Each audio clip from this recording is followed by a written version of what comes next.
ॐ असतो मा सद्गमय तमसो मा ज्योतिर्गमय मृत्योर्मा अमृतं गमय। ॐ शांति शांति शांति। साधन जिज्ञासुओं, आज मैं आई एंड माई माइंड, मैं और मेरा मन, इस विषय पर कुछ विचार करने जा रहा हूं। आशा करता हूं सामान्य अनुभवों के आधार पर जो ये विचार आप तक पहुंचेगा, आपको भी सोचने के लिए कुछ प्रेरित करेगा और इसका उद्देश्य ये होगा कि आपके मन में कुछ जिज्ञासा हो। अगर इन विश्लेषणों को, इन विचारों को सुनने के बाद आपके मन में कुछ प्रश्न उठते हैं तो विचार सफल होंगे। प्रश्न यही है कि जो भी हम सुनते हैं, जो भी हम देखते हैं, जो भी हम अनुभव करते हैं, इन अनुभवों का यथार्थ क्या है, सुनने का अर्थ क्या है। जो भी हम सुनते हैं, जो भी हम देखते हैं, जो भी हम अनुभव करते हैं, इन सब का अर्थ क्या है, यथार्थ अर्थ क्या है, सत्य क्या है इसमें। क्योंकि उपनिषद ऋषि जो हैं कह रहे हैं असतो मां सद्गमय। तात्पर्य यह है कि कुछ असत है और कुछ सत्य है। असत से सत्य को प्राप्त हों, हम सभी मिलकर के असत से सत्य को प्राप्त हों। दूसरी बात कहते हैं तमसो मां ज्योतिर्गमय, अंधकार से प्रकाश को प्राप्त हों। तो कुछ अंधकार है, कुछ प्रकाश है।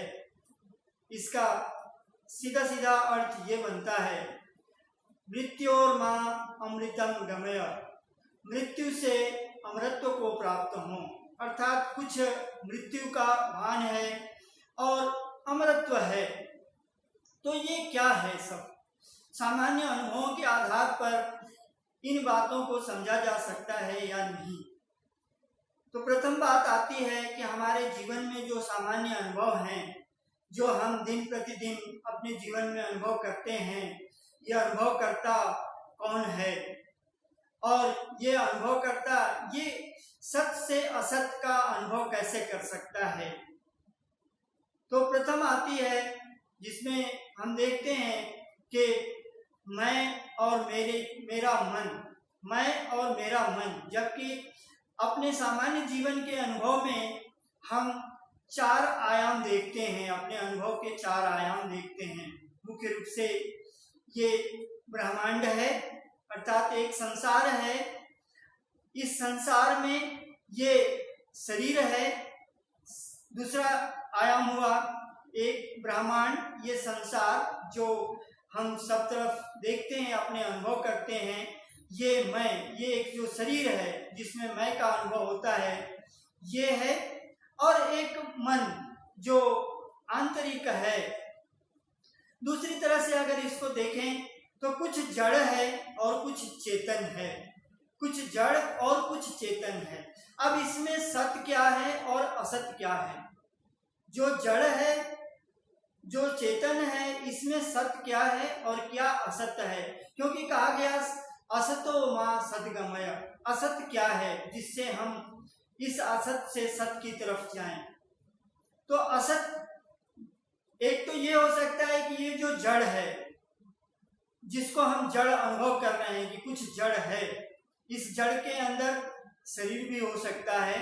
हमारे शरीर के अंग सारे जड़ के अंदर आ सकते हैं। और एक चेतन है जो मन के स्तर पर हम समझ सकते हैं कि मन है, मन चेतन है। यहाँ पर देखें तो इसको देखने के लिए असत असत उसको कहते हैं, जो विद्वानों का भाव है, असत उसको कहा जाता है जो कभी हो और कभी न हो, मिथ्या हो, असत उसको कहते हैं। और सत्य वो होता है जो कभी हमेशा रहता है, नित्य होता है। सत्य वो होता है जो नित्य होता है, कभी उसका वो लुप्त नहीं होता है सत्य। और असत्य होता है जो कभी होता है कभी नहीं होता है। एक दूसरी तरह से इसको ऐसे कहा, व्याख्या के रूप में कहा विद्वानों ने कि अगर कोई वस्तु किसी स्थान पर, अपने स्थान के अलावा किसी स्थान पर दिखाई देती हो, भाषित होती हो, तो वो असत्य है। जहां पर वो नहीं है वहां पर वो भाषित होती हो तो उसे असत कहते हैं। जैसे रेतीले जगहों में, रेगिस्तान में सूर्य की किरणों से जो हमें भान होता है कि जल है और वो मृग मरीचिका होती है, तो वो वास्तव में वहां पर जल नहीं है, उस स्थान पर जल नहीं है। तो जिस स्थान पर जल नहीं है वहां जल होने का जो भास है, जो आभास मिल रहा है, इसको असत कहते हैं। तो इस संसार में ये हमारी दृष्टि का एक भ्रम हो सकता है, अज्ञान हुआ, दृष्टि के लिए एक अज्ञान हो गया। इसी तरह से दूसरा एक विद्वान बताते हैं कि किसी रस्सी को सांप के रूप में देख रहे हो हम, कोई रस्सी है जो सांप के रूप में दिखाई दे रही है, मतलब सांप जो है उस स्थान पर दिखाई दे रहा है जहां पर वो नहीं है। तो इस तरह की चीजें असत होती हैं। तो क्या इस संसार में कुछ और भी है जो असत है, जिससे हमें उस असत से सत्य की ओर जाने के लिए ऋषि जो है आग्रह करते हैं, हमें प्रेरित करते हैं, हमें कहते हैं कि हम इस परम शक्ति से हम प्रार्थना करें कि ये हमें उस तरफ को ले जाए। तो इस प्रकार से हम विचार करते हुए पाते हैं कि संसार में जो विचार करने की जो पद्धतियां हैं, जो सोचे गए हैं, जब से मनुष्य को ये विचार आए हैं, तो चार तरह से लोग सोचते हैं इसको। एक जो होते हैं वो जड़वादी लोग हैं। जड़वादी, जैसा कि हमने कहा कि जड़ और चेतन है, दो भाग में अगर इस ब्रह्मांड को और अपने अनुभव को बांटे तो कुछ जड़ है, कुछ चेतन है। तो जो जड़वादी मान्यता है, उस जड़वादी मान्यता में कहा जाता है कि ये जो चेतन है जड़ से उत्पन्न हुआ है, अर्थात जड़ पहले है और चेतन किसी तरह से उसमें चैतन्य उत्पन्न हो जाता है। ये जड़वादी विचार है। दूसरे जो विचार हैं चेतनवादी विचार हैं। उन विचारों में कई भाग हैं। जो चेतनवादी विचार हैं उसमें कई तरह से विचार होते हैं। एक विचार होता है कि इस सृष्टि को, जो जड़ दिखाई दे रही है, इस सृष्टि को एक चेतन सत्ता ने, परम चेतन सत्ता ने बनाया है, जिसे हम भगवान कह लें, अल्लाह कह लें, गॉड कह लें, दुर्गा कह लें, माँ कह लें, काली कह लें, कुछ भी एक नाम दे दें। एक परम सत्ता है जो इस सृष्टि का निर्माण करती है और वो सत्ता चेतन है, इस जड़ का निर्माण करती है, फिर जड़ और चेतन हमें दिखाई दे रहा। एक भाव ये है जो एक परम सत्ता को सृष्टिकर्ता के रूप में स्वीकार करता है। दूसरी मान्यता ये है। तीसरी मान्यता ये है कि कहते हैं कि ये जड़ और चेतन एक दूसरे को उत्पन्न नहीं करते हैं, एक दूसरे को बनाते नहीं हैं, ये दोनों ही अलग अलग नित्य हैं। जड़ भी नित्य है और चेतन भी नित्य है और आपस में संक्रमण होता है। जड़ और चेतन के संक्रमण से ये सृष्टि का निर्माण होता है और ये सृष्टि बनती है, और सृष्टि जो है उसी संक्रमण का जब विलय होता है, संक्रमण जब हटता है तो विलय हो जाता है, इसमें संक्रमण मिटता है। तो संक्रमण बनना मतलब सृष्टि का बनना और संक्रमण का हटना जो है ये सृष्टि का विलय होना। इस तरह की एक मान्यता है कि दोनों नित्य हैं, दोनों सत्य हैं और दोनों पैरेलल हैं, एक दूसरे के समानांतर हैं, जड़ और चेतन। जो योग के आधार पर जानते हैं, अपने चिंतन के आधार पर विद्वान इसको समझाने का प्रयास करते हैं और चिंतन से कुछ लोग इसको समझते हैं। जो चौथी मान्यता है, जो सबसे अलग मान्यता जो है चौथी, इसके ऊपर जो है वो मान्यता ये है कि केवल चेतन ही नित्य है, केवल चेतन ही नित्य है, जड़ नित्य नहीं है। और ये चेतन ही जड़ के रूप में भाषित होता है, जड़ के रूप में भाषित होता है, चेतन जड़ के रूप में भाषित होता है। अर्थात नित्यता केवल चेतन की है, जड़ की नित्यता नहीं है। और इसी जड़ को असत कहते हैं, क्योंकि ये भाषित होती है, चेतन में भाषित होती है। जो जड़ है वो चेतन में भाषित होता है, इसीलिए जड़ जो है वो असत है। और इसी जड़ से चेतन की तरफ को अग्रसित होने के लिए, चेतन को प्राप्त होने के लिए ये याचना की जा रही है, ये प्रार्थना की जा रही है, कामना की जा रही है कि हम जड़ सत से असत की तरफ जाएं, असत को प्राप्त हों। अगर वर्तमान की बात करें, अपने स्थिति की बात करें, जो हमारा चिंतन है, जो हमारा मन है, जो हम चिंतन करने वाला है, जो ये चिंतन कर रहा है, वो यही भान होता है कि ये शरीर है, इस शरीर में मैं हूँ, मैं मन के रूप में मैं हूँ। मैं तो दिखाई नहीं देता है अभी, मैं जो है इन दोनों को मिला करके मैं का आभास होता है कि ये जो मैं हूँ, मैं को स्वाभाविक तौर पर हम सभी यही देखते हैं कि मैं का मतलब ये शरीर और इसमें एक चेतन सत्ता है, ये पूरा मिलाकर के मैं है।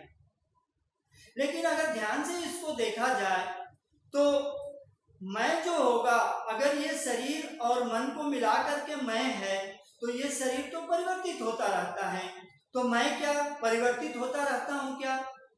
मैं बचपन में छोटा था, फिर धीरे धीरे ये बढ़ता गया, तो मैं जो है परिवर्तित होता रहता हूँ क्या? और परिवर्तित होते होते मैं ही परिवर्तित हो करके फिर वो जो बचपन में जो मैं था, आज मैं अपने आप को उस बचपन से अलग देखता हूँ, या कल जो है और भी उम्र हो जाएगी तो क्या हम बचपन से जवानी और जवानी के बाद बुढ़ापे में जो मैं होऊंगा वो जो क्या अलग होऊंगा क्या मैं? तो अनुभव से पता चलता है कि केवल शरीर बदल रहा है, शरीर बड़ा होता जा रहा है, बड़ा होता जा रहा है, लेकिन जो मैं था, जो बचपन में मैं था, जो जवानी में मैं था और जो बुढ़ापे में मैं होता है, वो मैं तो हमेशा एक ही रहता हूँ, सभी का साक्षात्कार करता हूँ, सभी हमारी दृष्टि में है, वर्तमान में, भूत में और भविष्य में जो भी है। भविष्य की भी कल्पना कर लेते हैं, वर्तमान और भूत तो हमारे सामने है ही, अर्थात मैं वही हूँ जो बचपन में था, मेरे अंदर कोई परिवर्तन नहीं हुआ। तात्पर्य यह है कि शरीर में तो परिवर्तन हुआ, लेकिन मेरे अंदर कोई परिवर्तन नहीं हुआ। और जब ये अनुभव हमको बताता है कि मेरे अंदर कोई परिवर्तन नहीं हुआ है, तो इसका मतलब ये हुआ कि मैं शरीर से अलग हूँ, मैं शरीर नहीं हूँ। इस शरीर में जो आभास होता है कि मैं हूँ, ये मन है। ये मन जो है दो तरह से अपना कार्य करता है। मन, एक तो मन है जो कल्पना करता है, चिंतन करता है, विचार करता है, भावना करता है, इच्छा करता है, और एक मन जो है जो विवेक रूप में प्रकट होता है।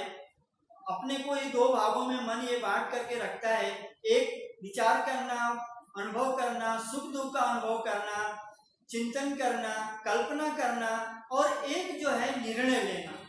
ये मन के दो भाव हैं, एक निर्णय लेने वाला भाग है और एक जो है सब अनुभवों को प्राप्त करने वाला भाव है। लेकिन इन दोनों को देखने वाला एक है, साक्षी है। ये इसी तरह से है जैसे साक्षी और जो चीज दृष्टिगत है, एक दृष्टि है और एक दृश्य है। तो दृश्य और दृष्टि का अंतर है। आंख है, आंख के सामने कोई दृश्य है तो आंख उसी को देखती है जो अलग होता है इससे। आंख दृष्टि से दृश्य अलग होता है। इसी प्रकार से मन से आंख भी अलग है, क्योंकि मन के अंदर आंख ठीक से काम कर रही है, नहीं काम कर रही है, हमें सब दिखाई दे रहा है, नहीं दिखाई दे रहा है, आंख में दर्द हो रहा है, नहीं दर्द हो रहा है, ये मन के अंदर ये चेतना आती है, अर्थात मन के अंदर ये विचार आते हैं, मन के अंदर हम ज्ञान प्राप्त करते हैं। इसका मतलब ये हुआ कि मन जो है आंख से अलग है, इसी प्रकार से मन के अंदर विचार आ रहे हैं, अच्छे विचार हैं, बुरे विचार हैं, सुख वाले विचार हैं या दुख वाले विचार हैं। इस समय कैसा मन है, शांत मन है या विचलित मन है, दुखी मन है, सुखी मन है, इस प्रकार के मन का भी एक साक्षी है। अर्थात मन से भी अलग मैं हूं जो इन सब का साक्ष्य करता हूं। और ये जो चौथा है, एक सृष्टि, शरीर, मन और जो इनका भी साक्षी है, ये तुरीय है, ये चौथा है। चौथा इन सब का साक्षी है।